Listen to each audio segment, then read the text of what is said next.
নদিয়া জেলার চাকদাহ বিধানসভা কেন্দ্রের তৃণমূল কংগ্রেস মনোনীত প্রার্থী শুভঙ্কর সিং আজ চাকদাহ পৌরসভার 19, 18 ও 17 নম্বর ওয়ার্ডে প্রচার সারলেন।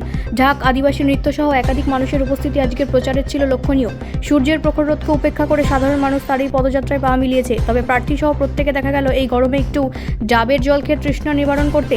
আজ এই প্রচারের ফাঁকেই বেশ কিছু মানুষ অন্যান্য রাজনৈতিক দল থেকে এসে চাকদা বিধানসভা কেন্দ্রের প্রার্থী শুভঙ্কর সিং এর হাত থেকে তৃণমূল কংগ্রেসের পতাকা গ্রহণ করলেন। এই বিষয় নিয়ে চাকদা বিধানসভা কেন্দ্রের তৃণমূল কংগ্রেস প্রার্থী শুভঙ্কর সিং আজ আমাদের সংবাদ মাধ্যমের মুখোমুখি হয়ে ঠিক কি বললেন। আকর্ষিত হয়ে মমতা বন্দ্যোপাধ্যায়ের প্রতি আকর্ষিত হয়ে প্রচুর মানুষ আমাদের দলে আসছে, অন্তর্ভুক্ত হচ্ছে। দেবতা পরিবর্তন হলেও ভোটের আগে যে গণতন্ত্রের নামে প্রহসন আজও কিন্তু যে ছাড়ানো লঙ্কা রয়ে গেছে বিভিন্ন জেলায় জেলায়, কি বলবেন? কি বুঝতে পারলাম না। যে ছাড়ানো লঙ্কা মানে ভোটের আগে যে প্রহসনটা ছাড়ানো লঙ্কা, কখনো এসআইআর বা বিভিন্ন ব্যাপার নেই চলছে, কি বলবেন? না, সে তো অলিখিতভাবে ইমার্জেন্সি চলছে আমাদের রাজ্যে। আমরা লড়াই করছি এবং এই লড়াইতে আমরা আবারও বলছি 200-র বেশি আসন নিয়ে মমতা বন্দ্যোপাধ্যায়ের নেতৃত্বে সরকার আমরা গঠন করব। আজকে 17, 18, 19 তিনটি ওয়ার্ডে আপনি প্রচার সারলেন, প্রচার সেরে কি বলবেন? এখনো হয়নি, 17 শুরু হলো, এরপরে একটু লাঞ্চ ব্রেক আছে, তারপর আবার আমরা 18 শুরু করে বিকেলের মধ্যে সন্ধ্যার মধ্যে শেষ করি। খুব ভালো উদ্দীপনা, ভালো সাড়া আছে মানুষের মধ্যে।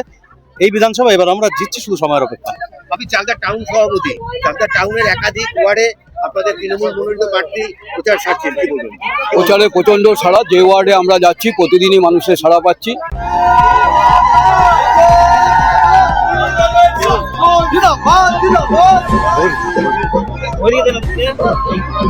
ব্যুরো রিপোর্ট, রাষ্ট্রীয় প্রসার বাংলা।